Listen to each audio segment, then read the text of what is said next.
Hi, and welcome to the Global Holistic Coaching Podcast. Today, we're talking about something I think we all struggle with, which is facing our inner critic. Why do we all tend to be so hard on ourselves? My name is Gina Goodwin Riley. I'm a licensed clinical mental health therapist, master life coach, and expert in the field of wellness. I've been teaching mindfulness based stress reduction and yoga for over 20 years, and I'm here with. Hi, I'm Lisa Goodwin. I am an advanced hypnotherapist. I'm a master life coach, an international yoga teacher. I also have been teaching mindfulness and meditation for the past 30 years. Happy to be here. Okay, so I think we just jump right in here because I think this is something that anybody can relate to. And when we talk about inner critic, we're talking about that inner voice that is just can be so hard on us, right? So that little voice, like you're not this enough, you're not that enough. Or when we look in the mirror, how many people tend to see the negatives in themselves, but somehow magnified by a zillion, right? Or just have that internal dialogue like, you can't do that. You're not smart enough. He doesn't love you. She doesn't love you. They're going to leave. So, this is something that comes up a lot in our retreats and our workshops. So interesting that the way we talk to ourselves, we would never talk to a loved one like that, or at least I hope not, or a friend, or a coworker. Some of the things I think it's really important to recognize what we say to ourselves. Like, would you ask yourself the question? Would you actually talk to someone else like that? And if the answer is no, then why is it okay for you to talk to yourself like that? And I think that's where we would begin, is through that awareness of recognizing that inner critic. And when that inner critic, I had somebody say, a therapist once say, pass the mic. When you recognize that inner critic speaking, pass the mic. And I Yeah. like that. I use that myself. Yeah. It's almost like that inner critic has had the mic maybe for some of us too long. And so Yeah. that guy or girl Yeah. or whichever character is in the driver's seat. And then there's this other voice in the background that just doesn't have enough practice speaking up. Yeah. There's a really easy exercise that helps to bring awareness, and I think it's extremely useful. So when you catch yourself saying like, "Oh, I'm so stupid," you just change it to you. "Oh, you're so stupid," or "Wow, I look awful today." "Wow, you look awful today." And put a you in front of it just to remind yourself, would you say that to someone else? And so when you switch the I to you, it kind of brings to the forefront what it sounds like, and sometimes that can help us to create that shift, quiet that inner critic. What do you think of that, Jay? Yeah, I'm thinking about that because like my knee jerk reaction to that is like that would be weird because then like you're separating self, but I guess we do subconsciously separate our parts of selves. And I almost want to say like challenge yourself to see the opposite. So if you're looking in the mirror and you see, wow, my hair looks terrible today, and you just kind of start to zoom right in on your hair for say, and you and challenge that and take a step back and say, okay, what can I find about myself today that I'm proud of, or that I can honestly say I appreciate or I have gratitude for it? Because I think that wherever you go, there you are in your own thinking as well. So if you're too critical about you will likely be too critical about others, and vice versa, right? And so like if we're trying to change that narrative, we have to give ourselves a lot of experience with the opposite. So that's where I just need a second with that exercise, because I'm thinking like, well, then you're still practicing the critique, and like I would want my clients to be practicing the opposite. So can we shift the perspective from a negative to what's the opposite? Like I'm going to fail. Can we flip it and say I'm going to succeed even if we don't believe it? Because I subscribe to this, and I can't prove this. I'm just going to say this, that you can fake it till you make it. That if you can change your thoughts to I'm grateful for this. I'm going to have a great day. I'm going to crush this job. This person loves me. I got this. that things do have a way of falling in line. And even if you have that inner voice that's like, no, you don't got this. If you're like, shh, shh, quiet, No, I like that. I like that. It's just what I like about the exercise is it's not skipping a step. Like before, like yeah, jumping to the positive, you actually, it's kind of like shock value. And it's not meant to call yourself you. It's actually using the exercise to remind uh, oneself that they would not speak to another person like that. So when okay, you put the I got you're so stupid, it's like a shock value that, oh, wait a second, I don't talk like that. I wouldn't speak, to somebody I cared about like that. you. So putting the you there is just that first step to bring awareness to what it sounds like. And Yeah, we actually wouldn't hopefully again go through life speaking to others like that. And if we did, I think we would probably experience some difficulty with relationships, and that's another topic that we have covered and probably could cover again and again and again is the yeah, relationship we have with ourselves. And yeah, so, yeah, I love everything you said, G. I'm just, kind of liking people to first have the awareness of how harmful it is when we speak to anyone like that, and we are included in that. Like, it's yeah. harmful if we speak to ourselves like that. Yeah. So you're not recommending you do this for weeks. You're recommending you start by kind of playing with this idea. And I like the inner child kind of work where you picture yourself as a 4 or 5 year old when you're doing the self talk and Oh, yeah. how Yes. your Yeah. child, Yeah. self, and then recognizing that just because our body's aging, like our emotional, well-being is often more vulnerable and raw as we age than when we're a child. So we need extra care when talking to ourselves as we get older in a weird way. Life does kind of bring us down, and if the world has given you negative messaging, like, then you're Right. acting that negative messaging, it becomes Yeah. true for you. And so I hear what you're saying. It's like this is a way of just challenging your self-talk to recognize that if you were to talk this way to someone else, that would be considered abuse. It really would. And, just to bounce back onto something that you said earlier about, focusing on the positive or actually having your own back and practicing that. And I love that. And, I remember early on in, my coaching career, and, it's a couple of decades ago, I had just finished up a workshop in New York and it went really well. In fact, it was like one of those perfect weekends where afterward I had, people waiting to tell me how much they loved the weekend and how much it impacted their life. And so I was on the airplane flying home, had my window seat. I remember had my head against the window and feeling so good about how the weekend went. And then all of a sudden, that inner voice, that inner critic, I remembered a point that I wanted to share in the workshop that I forgot. And immediately, this voice starts telling me, you know, how could you forget that? That was such an important point.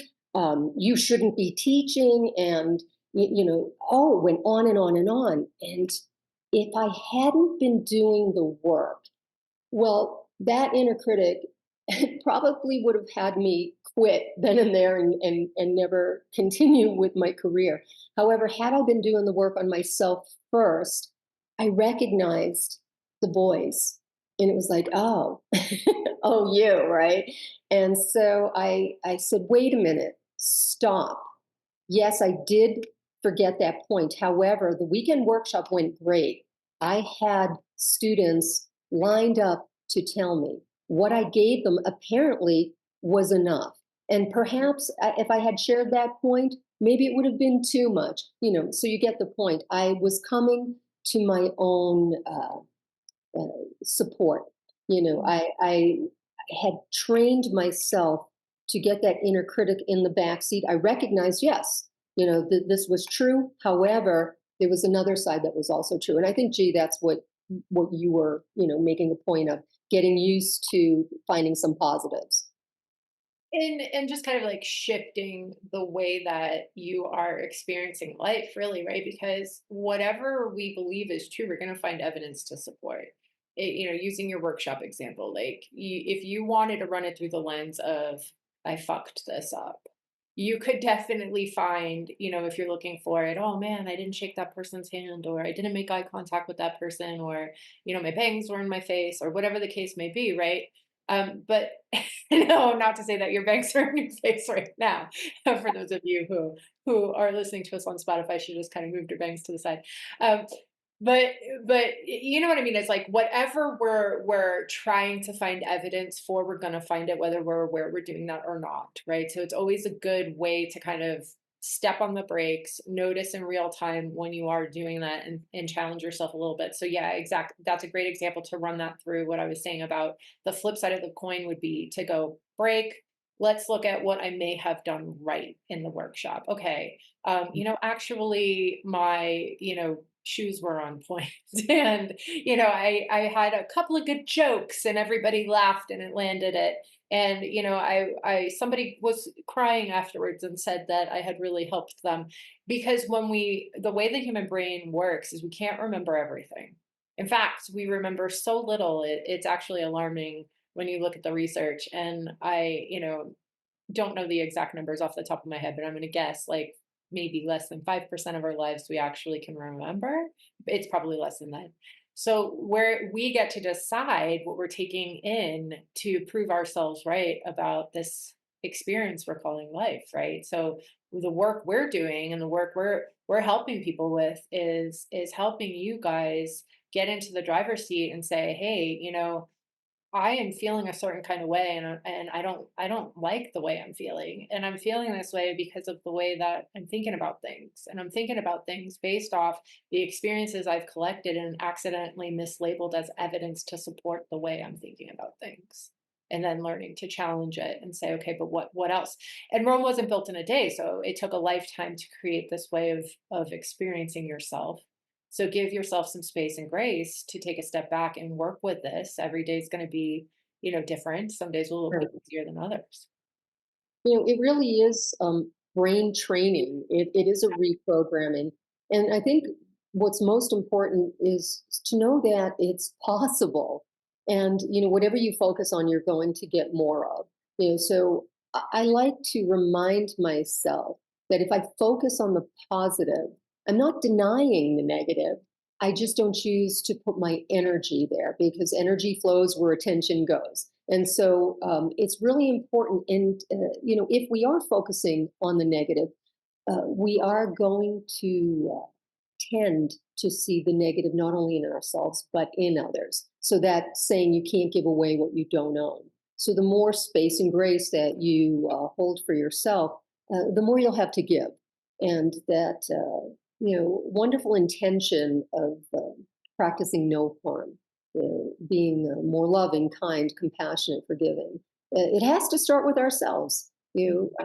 So I think this is such an important topic today. And just know that anything you do daily, you're going to get good at it. It's a practice. So if you have been allowing that inner critic to run wild, then you have been practicing that. So now we bring awareness to, perhaps something that's not serving us, and then we can make that different choice. So the awareness first, we start to recognize, I didn't really give it that much value. If I insulted myself, I didn't think it was really a big deal because it's between my two ears, no one hears, no harm.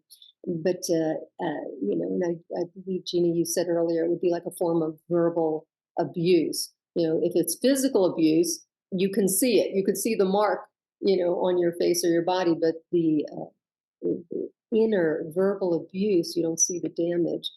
But it does have this rippling effect, I believe, in every area of our life. Absolutely. And that's something that I think about a lot about how everything is so connected. And I'm obsessed with studying this idea of happiness. And there's a great book out there called The Happiness Project.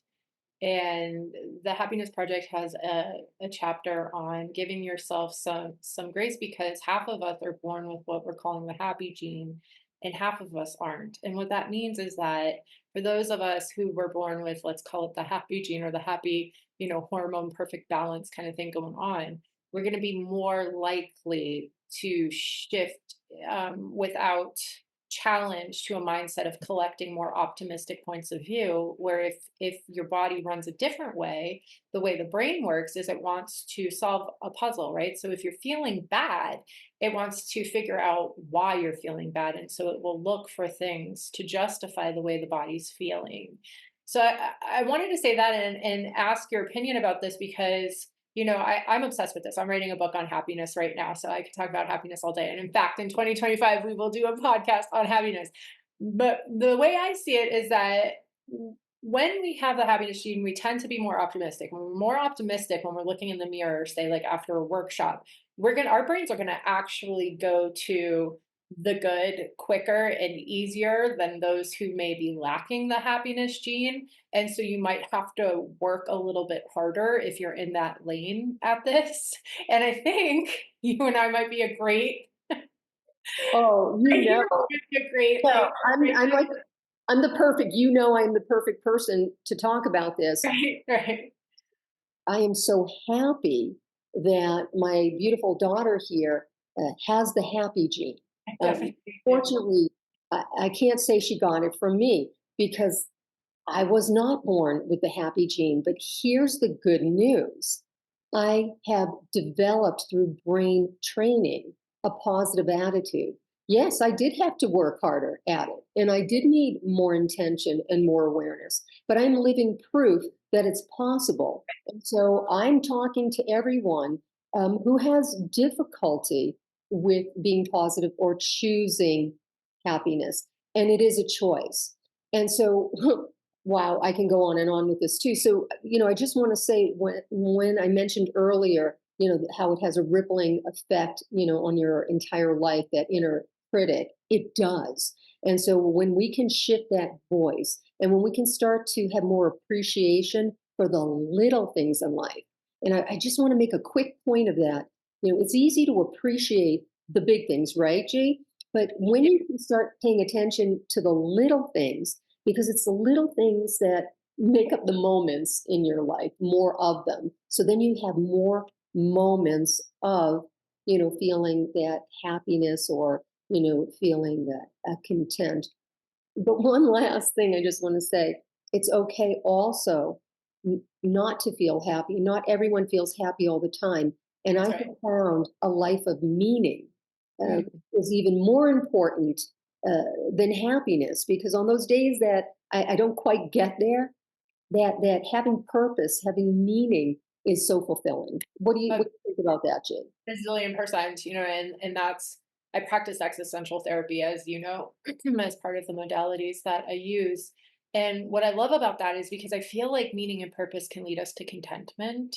And contentment, it's almost more important than because happiness is an emotion that comes and goes, right? We're not going to always stay in a state Right, of giddiness or joy or excitement or something like that, right? right, But for me, contentment is almost the opposite of emotion. It's like being in a state of nothing, of like oneness with your world or your environment or whatever your belief system is, if you believe in God or a higher power.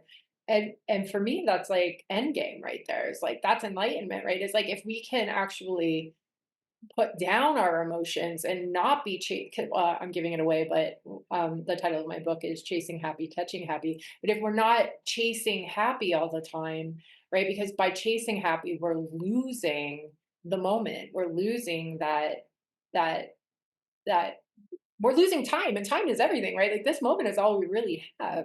So contentment to me is everything. And of course, our courses and our retreats, we do explore meaning and purpose quite a bit for this reason, because I think that whatever you're up to in your life, if you feel like what you're doing doesn't matter, or there's no area where you feel like you're giving back or you have any kind of meaning, or you haven't created that. That's why religion's been so helpful for us for thousands and thousands of years, right? Because it explains the unexplainable, or the inexcusable, right? Like things like why do we die, which right.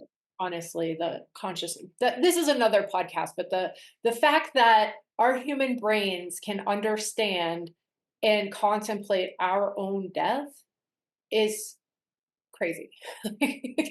And probably the existentialist belief is at the root of all anxiety. So, that's a story for another day because of course that could be an hour podcast in and of itself, Right. but really that's why we call ourselves global holistic, right? Because we have this holistic view of mental health and how it connects with our meaning and purpose and how we're taking care of us, the habits that we're forming every day, how we're thinking, what vitamins are we taking, are we exercising, are we getting enough sunlight? Like there's no way to treat one part of this without all of it, which is why we came up with the name global holistic. Yes, and that's why we're doing the podcast every week. Everything is connected. Yeah. So, just a quick flip and to wrap it up, I mean, I think something practical that anyone listening can walk away with is first is to notice the inner critic. Yeah. When you are putting yourself down and also person, place, or thing, because if we have that inner critic, that voice, you'll notice that it will show up at a restaurant. It'll show up with a friend and what they're saying or what somebody's wearing. Like, just notice that inner critic. And then you can try the exercise and say, would I say this out loud? Is this how I would want to present? And then maybe practice that, finding a couple of things of what's, of what's right, and I think that I'm getting stuck in my own thoughts because I'm thinking of a joke, Oh and no, don't do I that. do. I have a. I have Spare a. spare our listeners to I know a have, type of humor from you. I have a joke, and it's I'm sorry ahead of time for what's about to happen on this podcast. Go it's ahead. really funny. Okay, so with what we're talking about, so it's this group of people that are in a restaurant, and the server comes over, and they are just a bunch of complainers, just talking on and on and on about all the different things that they don't like. And Mm, so the server leaves them, and then when the server comes back to check on them, instead of saying, how most servers say, is everything okay? The server said, is anything okay? mhm. Bad joke. Insert cricket sound here, editors, please. Is anything okay? No, that is cute. That's cute. Um, right? Because it and what's really cute is how you crack yourself up with these jokes. Like, dad jokes get a bad rap. What about mom jokes? That could be its own. Okay, Okay, so, guilty. Guilty. I've been telling this joke for years, by the you way. you have Some of my students listen, going, "Oh my God, she's still telling that joke," and I'm still cracking up over it. It's funny, and to So be fair, okay, it did come from a dad. It was a dad joke originally, a you dad. could find out. You could, though, find out if you do have that going on yourself. Are you that person that everything's okay, or are you that person that is anything okay? I think that's something to recognize and then to shift the focus. Yeah. Yeah. I'm, thinking of the Michael Jackson song, like, "I'm looking at the man in the mirror," 'cause Yeah. it is right, it starts with that, and so taking all of this, together holistically, challenging your belief systems, trying to look for some positives to reprogram the way Yeah. that you see yourself, right? Being able to practice in a space of giving yourself compliments, even if you don't believe it, fake it till you make it, and some powerful exercises are power posing. If you're feeling really down about yourself, and there's been a TED talk on this, and there is research on this, but the research was challenged. But I've practiced it with myself, and I use this technique with a lot of teens that I work with, and it's the superhero pose where you pick a superhero and you hold a superhero pose for 30 seconds. So mine might be like Wonder Woman here because I love Wonder Woman, and you puff up your chest and you get real big and you think positive, you get a positive mantra and you smile like I got this, or I'm strong, or I'm resilient, or I got this. Mine's I got this. Like no matter what it, when I start getting anxious about giving a public talk or something, I'm just kind of power pose in the background. I'm like, I got this, and then I start to believe it. But the power pose actually does affect our body, and we do create this kind of like alpha energy that helps us start to believe it. So it's okay if you're not there yet. Fake it till you make it. Try to find the things in your life that you do have gratitude for, that are going well, the things about yourself that you do feel like you're crushing. Even if it's something silly, like I make really good sandwiches, or I give really good hugs, which I don't think is a silly thing. I think that's a good thing. But and same with the sandwich thing, because I'm a sandwich person. But you do make good sandwiches. I do. I make great sandwiches, and that's something I'm very grateful for. It's like give yourself some time to get there. Come back to our channel, listen to our podcast every week. We give good advice, and that's the other thing too is like check the content you're consuming. Make sure that you're trying to keep yourself in a nice positive bubble. If you're trying to shift the way that you're feeling, the way that you're thinking, take a look at the relationships and the people around you. If you're in a relationship with anybody, not necessarily a partner, but a friend, right, who is down on you or hard on you or makes you feel a certain kind of way, you may want to hit pause and do some of this work and come back to it, right? Because so often you can't flush it out, you can't separate it out because we do mirror. So if you're feeling bad about yourself, you may be pick provoking projecting people to mirror back to you the negative beliefs that you have. And so part of this work is just because someone says something about you doesn't mean it's true. Just because you think something about you doesn't mean it's true, good or bad.